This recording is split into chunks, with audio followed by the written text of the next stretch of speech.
Hello, my name is Paul Anderson, and I am the owner of Fly Fishing Strategies Fly Shop in the Dalles, Oregon. And I'm going to be tying the fly that I use for Stillwater Steelhead application. And it's one that I started tying about 10 years ago, and I've tweaked it a little bit here and there over the years. But it is a reliably successful fly that it is my go-to fly for Stillwater steelhead situations. So I'm going to start with the hook. The hook is a Dai Ichi 1710 size 6 or size 8 hook.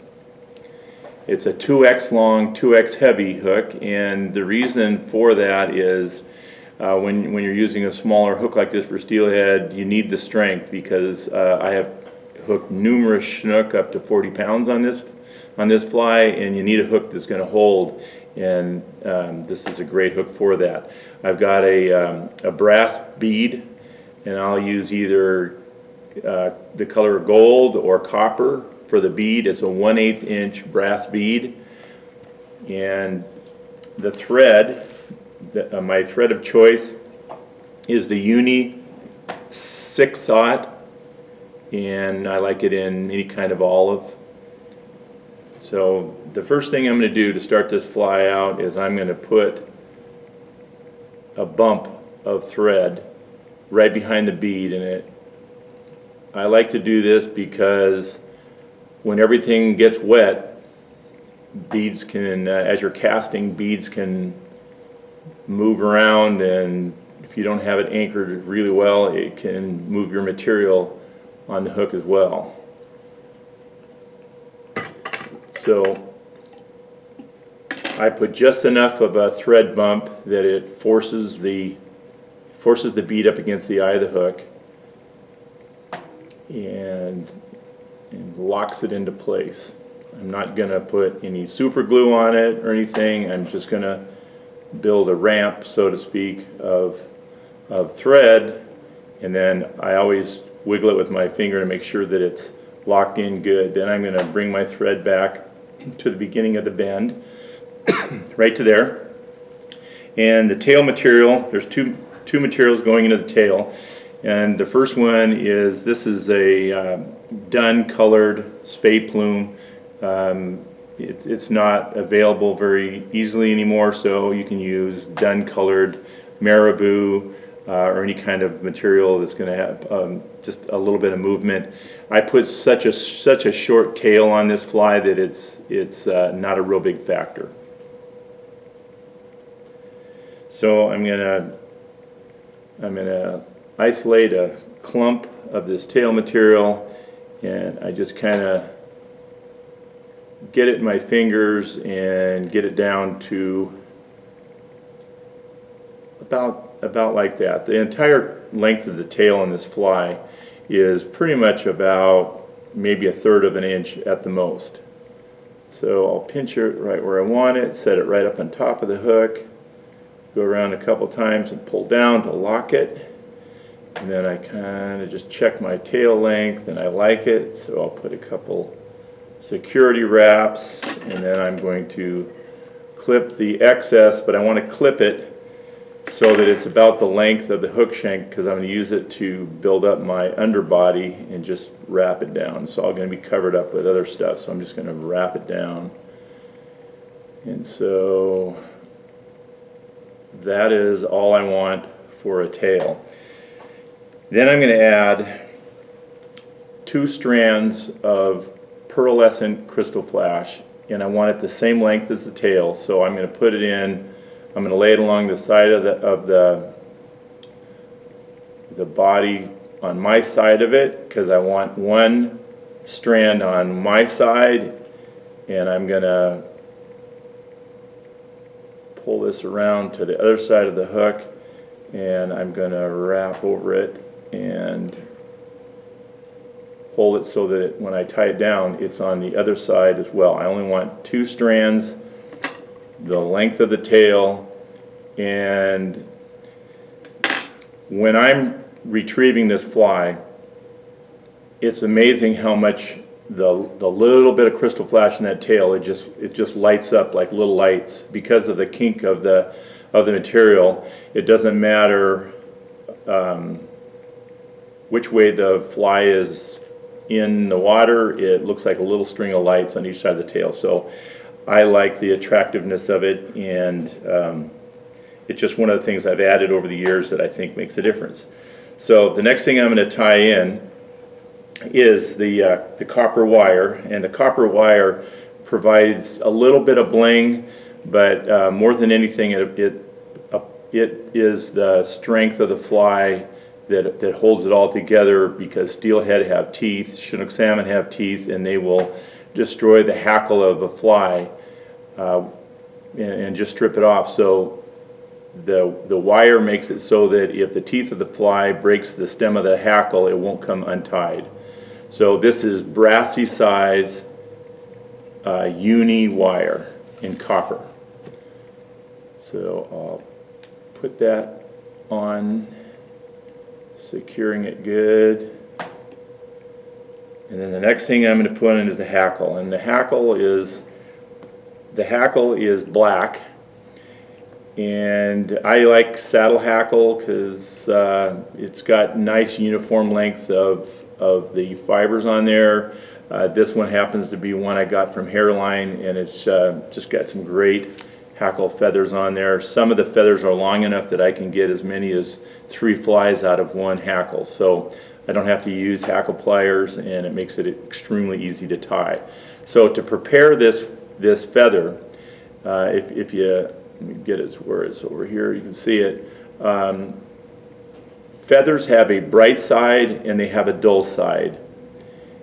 And when I'm holding the feather with the bright side to me, I hold the feather by the tip and I stroke the fibers down so that they are sticking pretty much perpendicular to the stem of the feather. I stroke them all down and they're sticking out.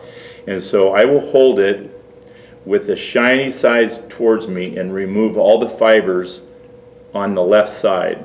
So using my left hand, I remove everything on the stem all the way from the tip all the way down, and you can see it very good in the camera there. So I'm going to tie this in by the tip, and I like to tie this in with the fibers aiming towards me, to the side towards me.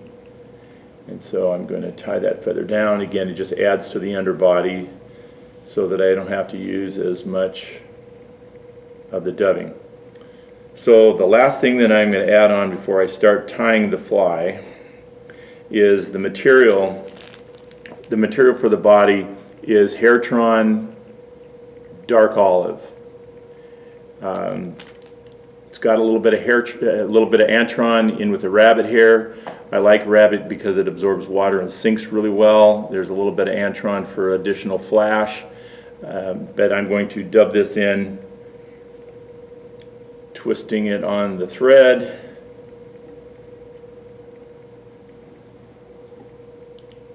And the good thing about dubbing is you can always add more, so I just kind of twist it on as I go, building the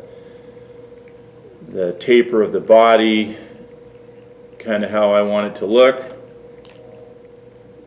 So add a little bit more.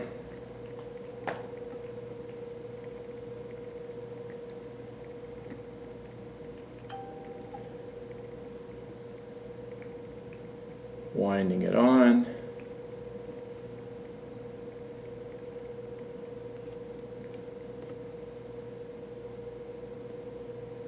And I like it to taper a little bit. It's kind of a chunky bug. It doesn't have to be, perfect and all that good stuff as far as a taper goes, because things change a little bit when you wrap the hackle in the wire anyway.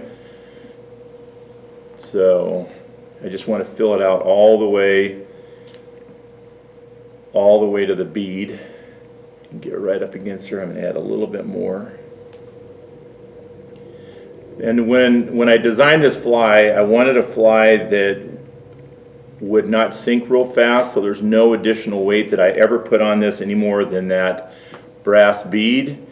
And I just want it to sink about the same speed as the intermediate line that I'm going to be using with it. So there's the body right there. So the next thing I'm going to do is I'm going to wrap this hackle. Kind of got tangled up in my tail a little bit.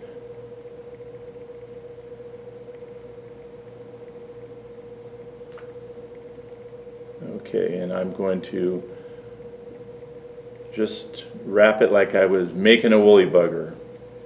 About 1/8 of an inch or so between the wraps of hackle, and I just spiral it up the body. And then when I get to the bead, I usually go around it an additional time, stroking it back. If it looks right, then I'll just tie it off. So the fly sinks about the same speed as the intermediate line, and that's very important because the presentation of this fly is horizontal through the water column, and that is very important because that is how it has to be fished. So the last thing I have to do for this is to wrap the wire, and because I wrapped the hackle over and around going away from me like this, I'm going to reverse wrap the copper wire so that every time I go around this fly, I am crossing over the stem of the hackle. And so I just kind of weave it in between the hackle, and I try to follow the wraps of the hackle so that I'm not tying too many fibers down, and I go around, and then when I get up to the bead, I'm going to pull everything back including my thread, and I'm right behind the bead. I go around a couple times, and then I tie it down really good. I put extra thread right behind that bead. Make sure everything looks good there, and then I'm going to put a whip finish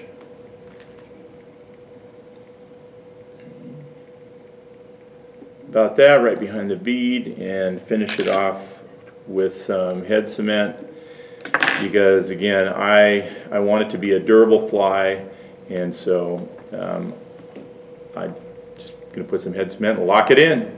So that is the Stillwater woolly worm.